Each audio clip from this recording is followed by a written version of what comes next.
Good morning. Welcome to Around the Valuation World. The most exciting, at least 50 minutes, probably 45. We're getting started a minute or two late at the conference.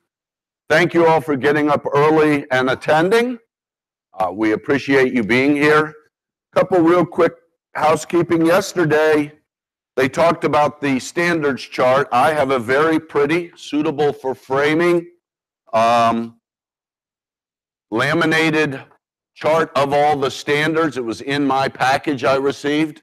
I actually went through the package, I'm old school. I didn't just look at the app. So you have that in there if you would find that of use. So why don't we roll on and start with our first video. We're going to start with business valuation after the Tax Cuts and Jobs Act. And roll it.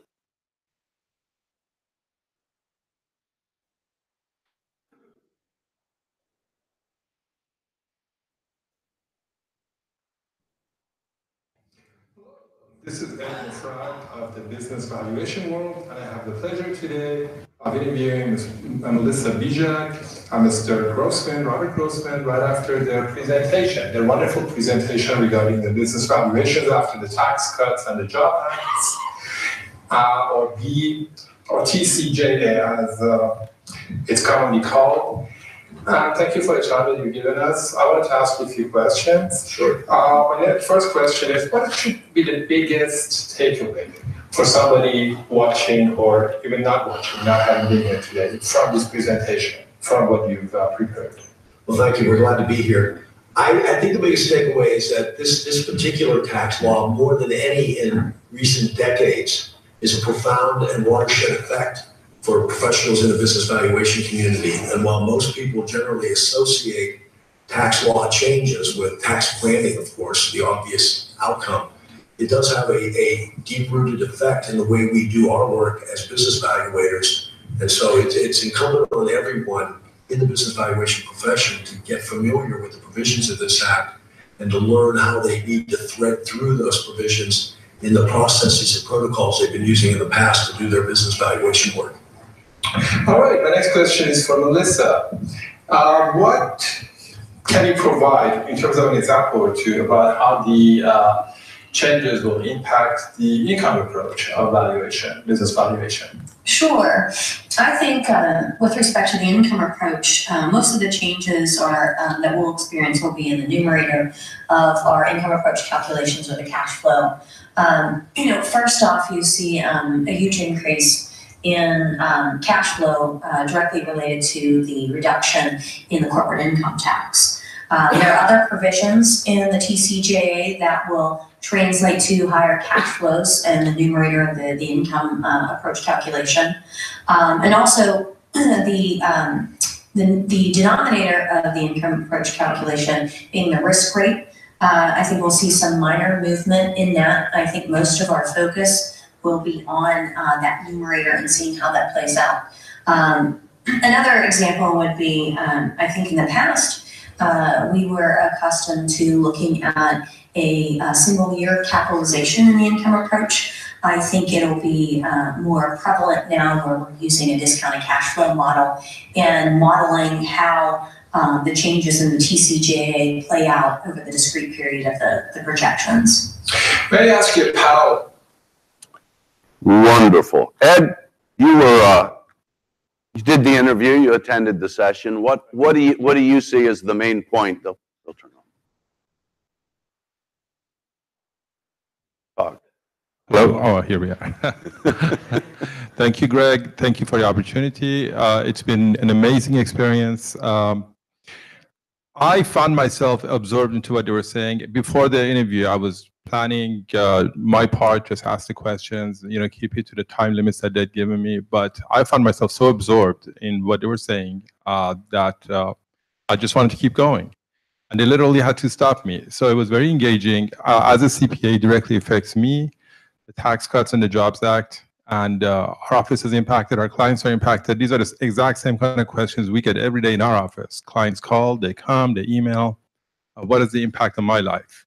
Should I use the income approach? Should I use the market approach? So I found myself by heart engaged in it. It was very powerful. Yes, you did, because it's about an 8-minute video. Since we only have about an 8-minute segment, we had to cut it at that point. But if you missed it, most of these segments will be posted out on the internet, and it's certainly, there's plenty more there that you might want to look for. Why don't we go to the next video, which is the taxes and how the taxes, it is the Tax Cuts and Jobs Act of 2017 and the effect on family law engagements.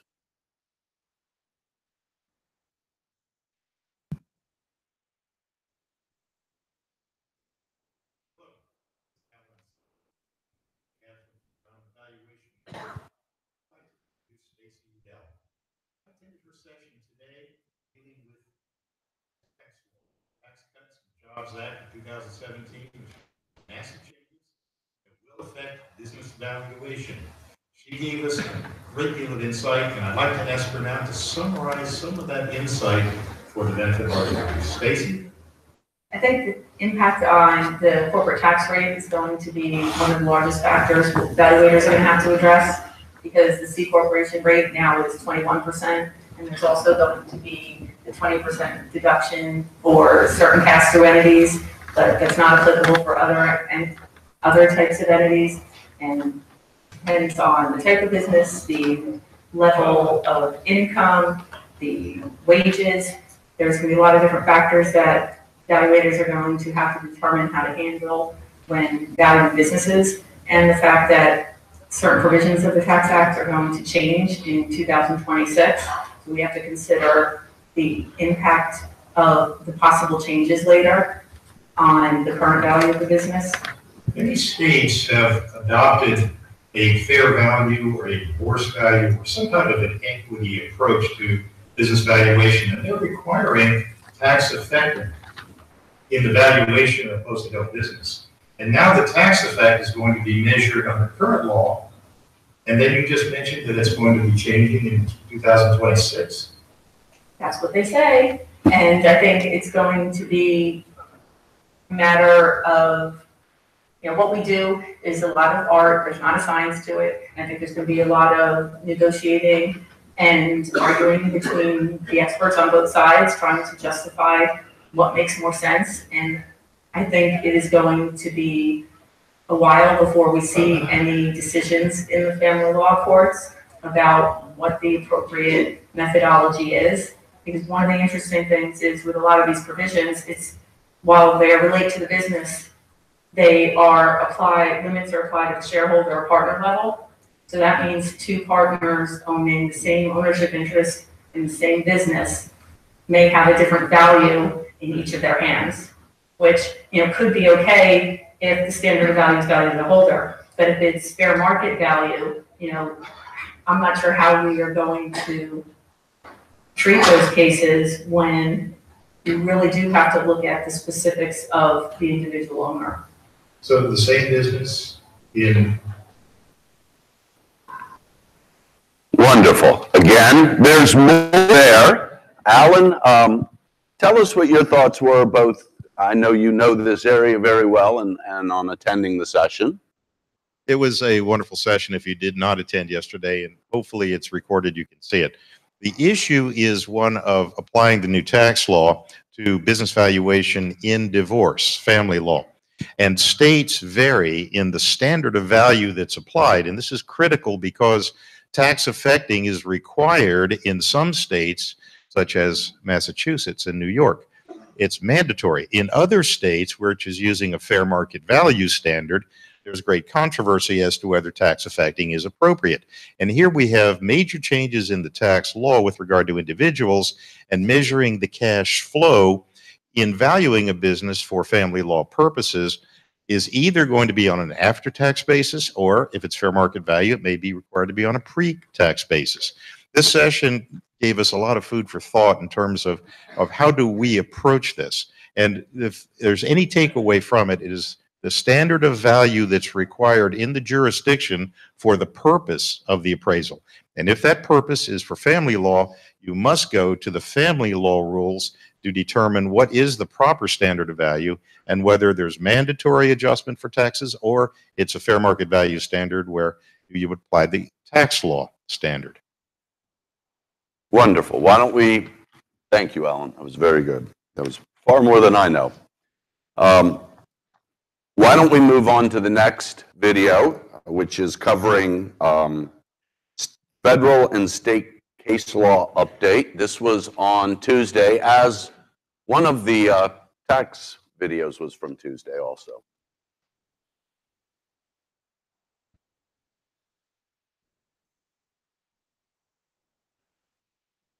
Welcome to Around the Valuation World. My name is Melissa Gregg, and I'm here to interview Mark Bello, who is actually presenting during the current update in valuations.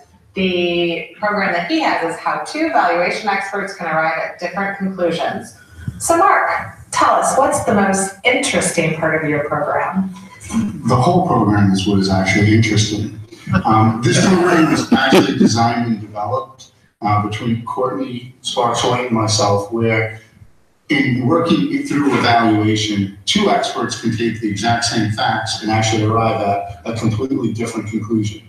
And we break down this presentation from beginning to end and show evaluators taking same information and how they may arrive at a different conclusion. I'm gonna swap you out. I'm gonna swap you out right after this. Never, that's why there's no litigation. Everyone always agrees at the end of the day. But is Right it based after on this. bias, or is it based on somebody like, serving as an advocate, or is it actual pieces of the valuation that are subjective? Well, I think I'm going to steal this because Courtney said it best. Courtney said it's possible that two people can take the correct information and arrive at different values, but there's an absolute issue when someone takes the information and uses it incorrectly to arrive at a different value. So depending on when you talk about biases or following the information correctly, there are two different paths valuators can take. And you may see sometimes it's not necessarily that they're trying to contrive the information from some sort of bias. They might be actually applying valuation methodologies incorrectly. Nothing's incorrect. Okay. There are times when two appraisers can use information that they've derived, analyzed, and go down a different road and come up with a separate conclusion from one appraiser to another. But then there's also the biases that can come out where, if experts interpret data that benefit their client and their opinions then are skewed one way or another. So there's a right way, a righter way, but you guys are also going to show some of the wrong ways. Exactly. So there's a right way to disagree and there's a wrong way to disagree. There you go. Sounds good. Thanks, Mark. I don't know about you all, I'm sometimes amazed when we find the same number. So maybe we'll leave it at that. And at this moment, we're going to go on and swap off some of our correspondence. Thank you so much, Alan and Ed. And I'd like to welcome Michael Gregory and Janae Castell.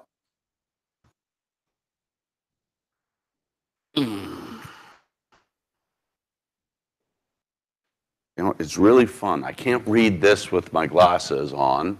I can't see you all with them off, and with the glare from the light, it's a new experience. Last year we didn't have that light.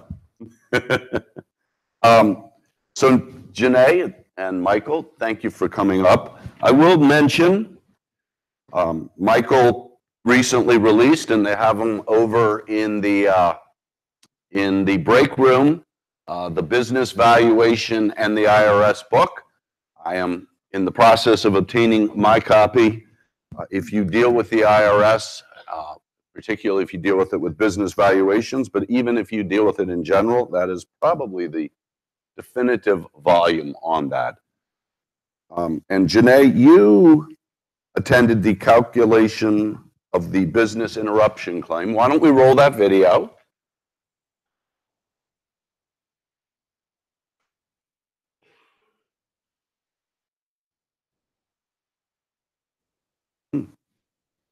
Interesting.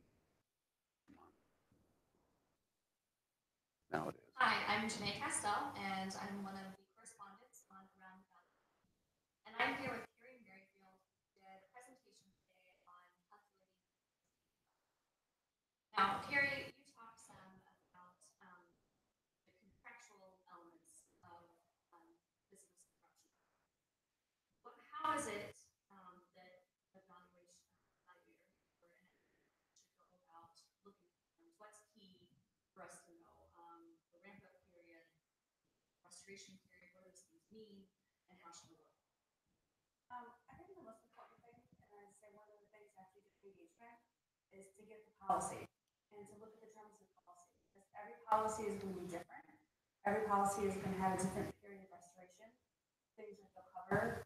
If they cover ramp-up period, the amount of time that they'll cover for a ramp-up period. So I think the key thing and the first thing that needs to be done is to get the policy, read through the policy and understand it so that you know what you're going to be including in your business interruption claim analysis. And if you don't get those periods correct, then your whole analysis may be. It's going to be challenged by the insurance company. They're going to put holes in it, and then they're going to adjust it to the way that they want it to be adjusted. Okay. And we also had some discussion on the expense side of things, and what might be deducted, some things that they might have incurred that you would want to set aside and maybe not deduct for your claim loss. And also some expenses that they may have saved. So what's your process for going through and determining those items? First, I look at how long really it's going to take them to get the period of restoration is going to be.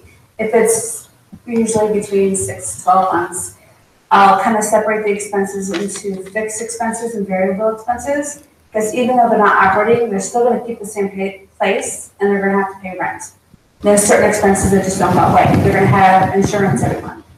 And then I separate out the variable expenses, which are going to be things like payroll, utilities, things like that.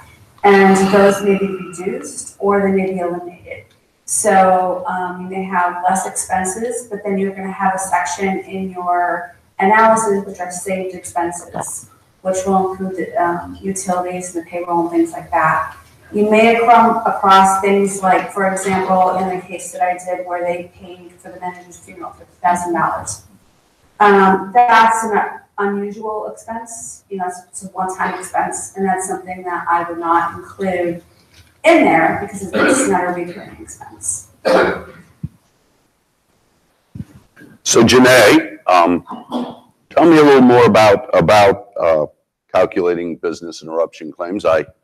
I do think it's a good place to start with the contract that you're going to be working with. Well, I mean, surprisingly, I think some of us coming from other damages calculations may lose sight of the fact that you're determining a contractual payment. So what the insurance company has agreed that they will cover. So it's a contractual issue and not making a plaintiff whole. And you've got to just cover what the contract says it's going to cover. So there's a little bit of, I think, confusion maybe in the course, and that's probably a good way to save yourself some heartache, is to know what the contract says and just be calculating what the contract said it would cover. But other than that, I think a lot of the analysis was pretty similar, probably similar approaches. Great, thank you. Why don't we now move on? I interviewed, and when I saw the preview this morning, I was particularly stiff by the third time they taped me, so I'm going to enjoy this slide far more than you all. I interviewed Everett Harry on modeling and discounting damages, 10 challenging questions.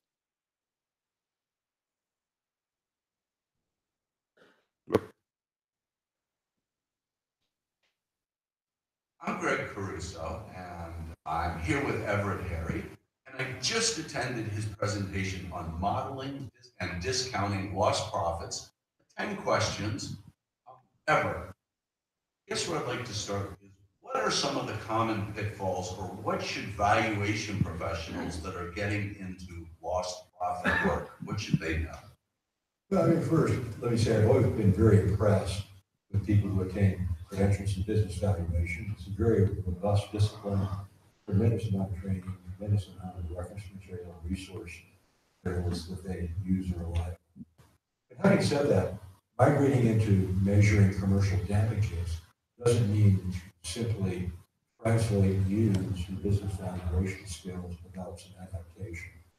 So for example, one of the primary problems is that when you do a business valuation, you're using the information known and ascertainable as of the date of valuation. And in litigation, that could be applicable if you're computing the lost value of a destroyed business as of the date that the wrongdoing was done by the defendant. But in litigation, what often happens is the trial is many years after that date. And as one distinction, the information becomes available after the date of legal wrongdoing up through the time of the trial to be heard by the judge and the jury. They provide important insights on the resolution of risk and uncertainties during that gap period that couldn't be addressed or weren't known at the time the ex ante, we call them, business valuation meeting, the date of the legal wrongdoing. So that's one challenge, is moving into this new world of using additional information, which would be contrary to general premise of business valuation.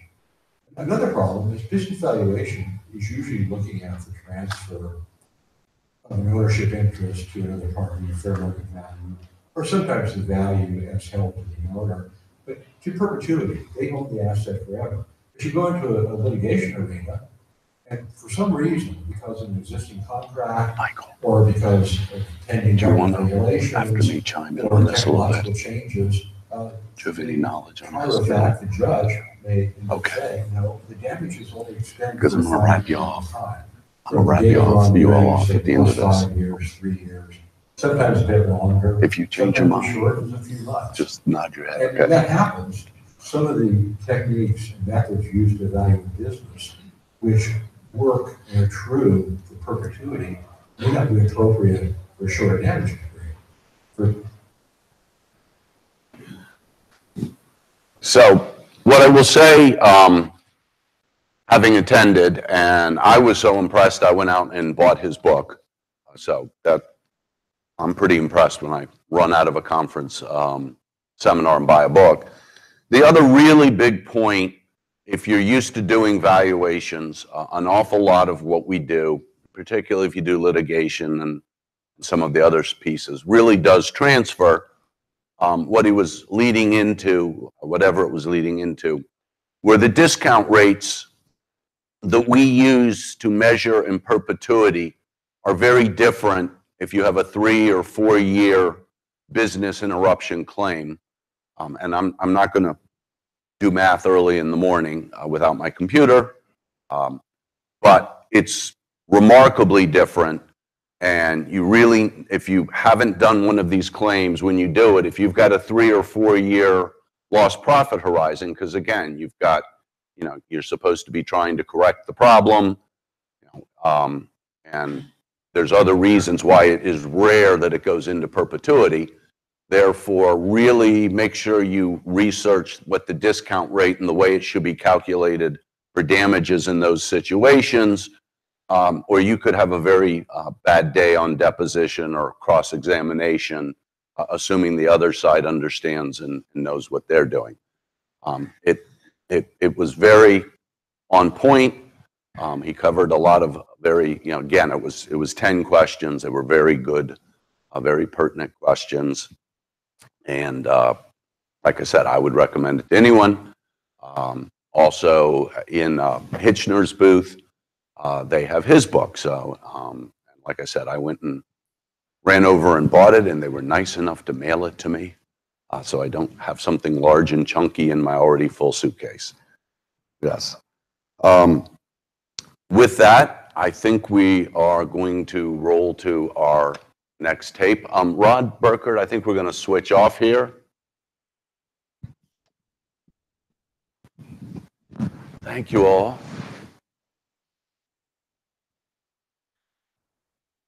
And is Rod and Colin here? Or, okay, I know he was here earlier, but why don't we roll the tape, and maybe we'll roll it twice, and if he gets here.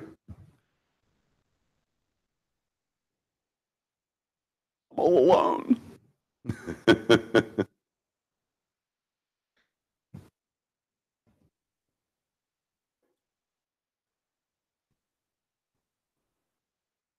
Mike Gregory. Come back. Thank you. Financial super consultant. Future-proof your marketing. Sorry about that. I In a changing world. didn't know you did the video. It was an outstanding presentation. I didn't know there was a video for this slide till 2 minutes before we started. So. I want to ask Lee, what are the major points or the key factors that you want to share with the audience? Thank God you're Well, I here. think one of the things is that the profession is changing and it's picking up speed in that change. And with that kind of uncertainty and change, there are several things you can do to help mitigate that and kind of take advantage of it. And there's some of the lessons we've learned from studying high growth firms that are growing very rapidly, even in this kind of a market. And, what's the name of your firm?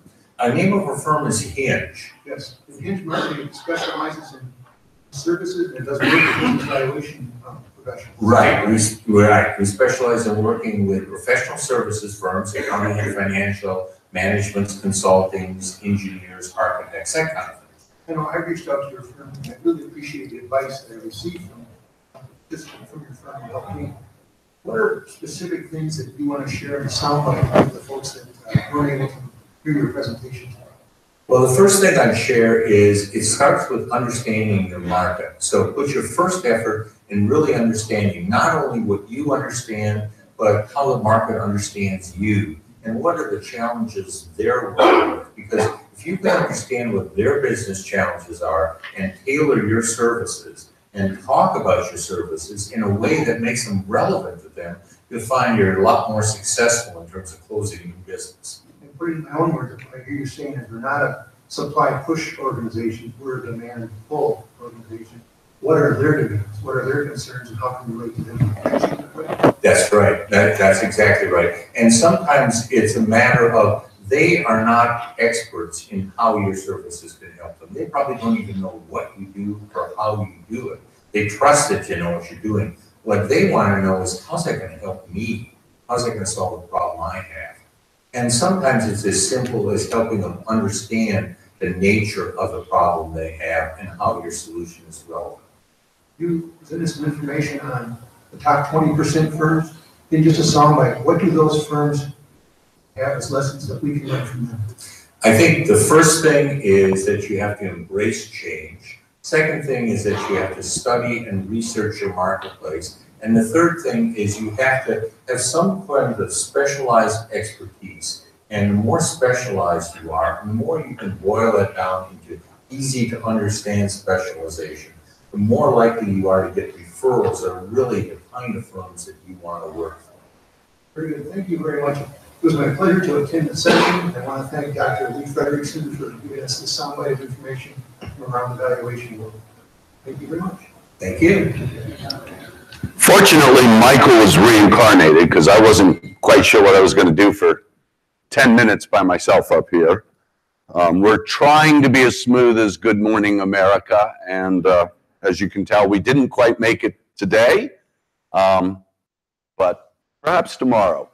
Michael, I know I've attended several presentations with Lee, with Hinge, and he's really knowledgeable, good stuff. What did you take away from that presentation? And perhaps you've probably seen them other times also. If I was to download one set of PowerPoints from this presentation, if I'm interested in trying to enhance marketing with my firm, I would download those PowerPoint slides. He had 7 strategies. And for firms in general, what are the 5 major concerns that we have? And then he ran through and said, for those firms that are making 20% growth or more in each of the last 3 years, looking at service entities from small entities to large entities, what were their common themes? What were their common threads? What were their common approaches?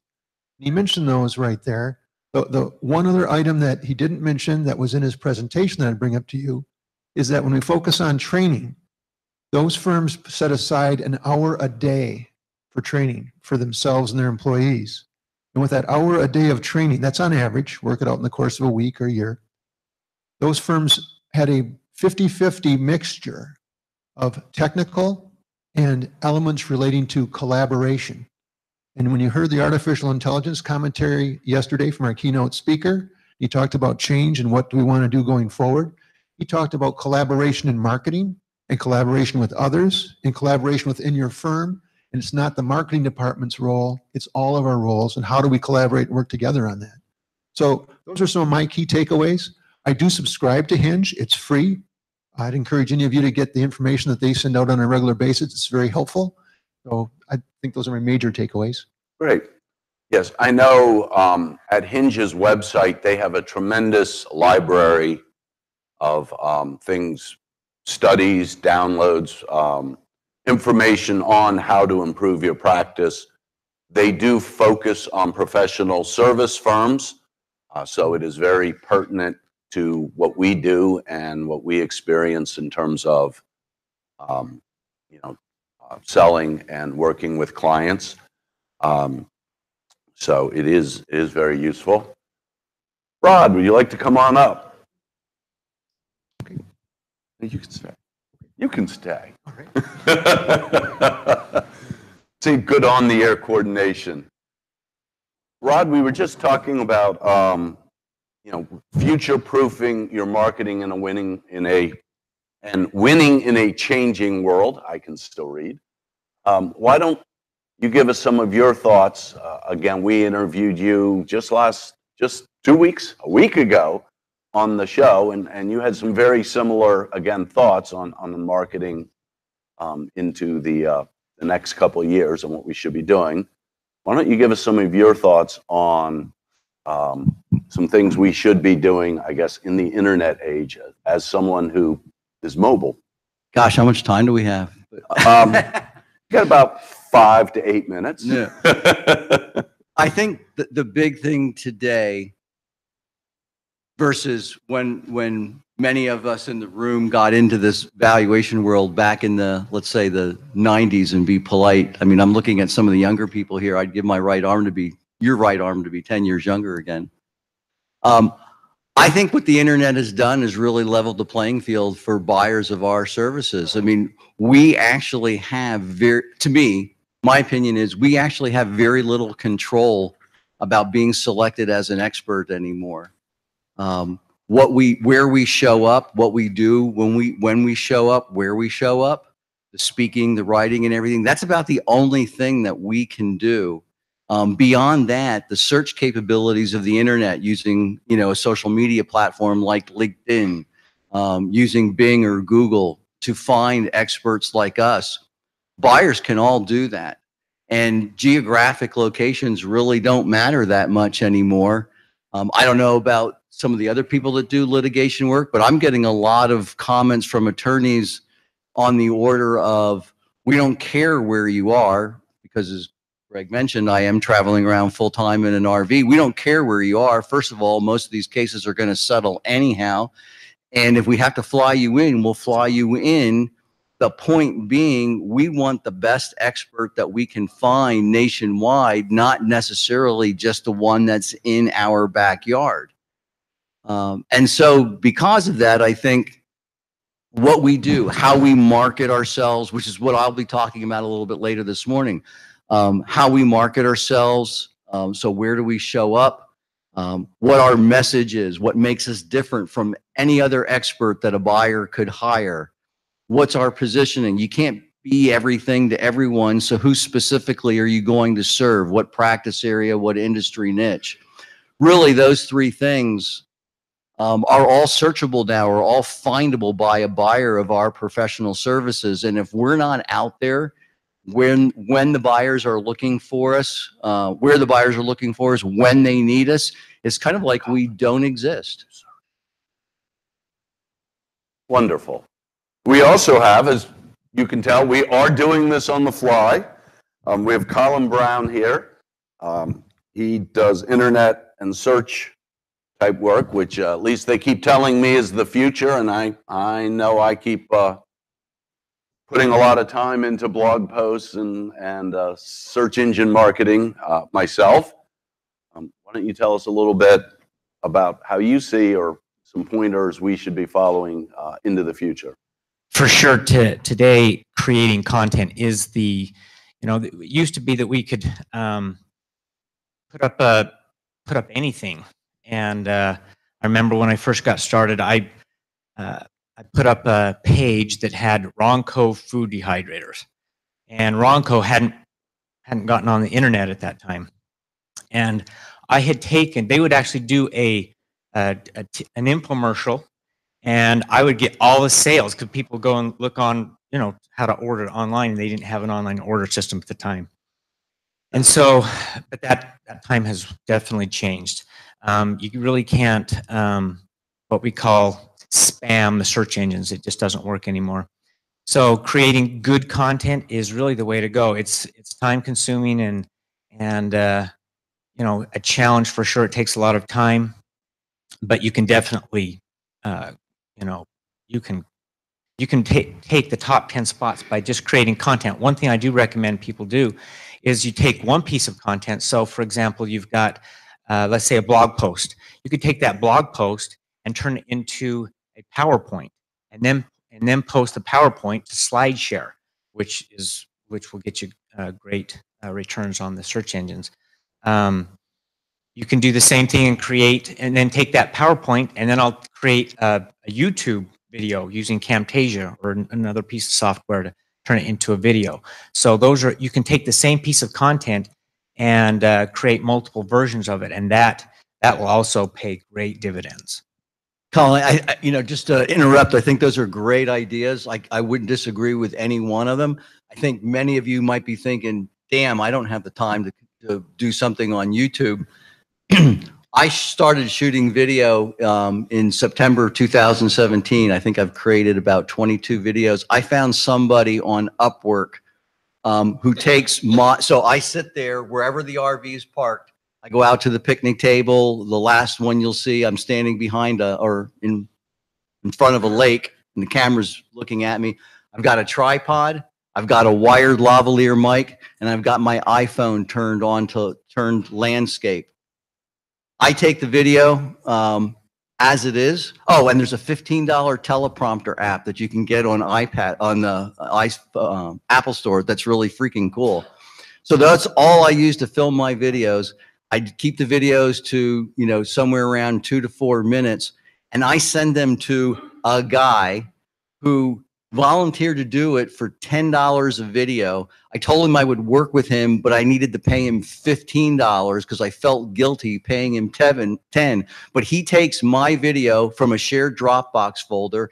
He adds the intro, he adds the outro, he puts in the music, and he loads it onto YouTube. He does it for $15. So it's costing, I do 2 a month. It's costing me $30. And once I do that initial filming, I'm washing my hands of it, because somebody else I found is willing to, who knows the technology, is willing to do it. So you don't have to be a master of the technology. Your all unique ability is creating the content, what Colin's talking about, coming up with the ideas. What would you write about? What would you talk about? But converting that into a finished product. If you're interested, there are tools out there, tools and technology that allow you to do it. If that's not if that's not something that you want to be involved in, there are people who will do it out there, do an incredible job, and do it really inexpensively. Now I know my college girl that's editing ours for $20 a piece. I'm overpaying her, huh? There you go. There's also a site called Fiverr, for those of you who either don't know it or know it. And for $5, you can pretty much get anything done. So that's scary. Yeah, I will tell you the hardest part of video is sort of like on my introduction, watching yourself on it, being stiff. It's like when you listen to yourself on the tape recorder, it never sounds right. But you'd be surprised. Usually it looks just fine to everybody else, especially with a little bit of editing. And once you develop the process, that editing is not as cumbersome, at least for us, as it seems like it would be going in. Like anything else, it's a skill. I mean, if I'm allowed to use this word, I sucked at my first business valuation. So you'd probably, you're going to suck at your first writing or your first speaking video, but you do it over and over. And like the valuation work, you get better and better at it, I looked at some early ones recently. It was scary. We're not the only, our clients aren't the only ones that are glad that the statute of limitations have passed in some of the reports that we've done, right, Greg? I'm not going to answer that, but so, well, listen, I think from that, we're going to go into our own marketing. Again, Around the Valuation World is a monthly show. We're typically on the third Thursday, sometimes, third Monday. I don't know where Thursday came from. It's early. The third Monday of the month. It occasionally, like this month, it was earlier because of that would have fallen in the conference week. I was looking in the packet they gave me, and I saw that right now we have the Julius Caesar special. I would like to take credit for naming that special for us, but I can't. Again, everyone can listen to the show now for free. If you want credits, you might want to sign up for it during the Julius Caesar special because it's a 25% discount, and instead of being close to $300, I believe, it will be $200. This is the type of thing we do. The segments are a little longer, fortunately, so we can get into a little more detail. One of them in each show goes about 40-45 minutes. We can get into a lot of detail. And oftentimes, what our presenters are good enough to do is they will give us a very detailed slide package. So there can be a lot of reference materials and a lot of other resources just beyond the live or webinar live recording. Also, they are all taped and they can be listened to later. And if you want the credit, you answer the 10 questions. So it is flexible. If you can't make the third Monday, you can still get the show. And then if you've listened to 4 of them, you get the super double bonus credit that we all need a couple of for 4 of the shows. So that can be a very efficient way to get that checkbox off also. Tomorrow, we are going to be doing more of the same. I'm not sure we will have gotten any of the bugs out, but we will do our best and have a really, really good conference. Try to get out and feel that 110-degree air. If you've had enough of the air conditioning, take a short break. And I hope to see you all around, both here and on our show. Thank you.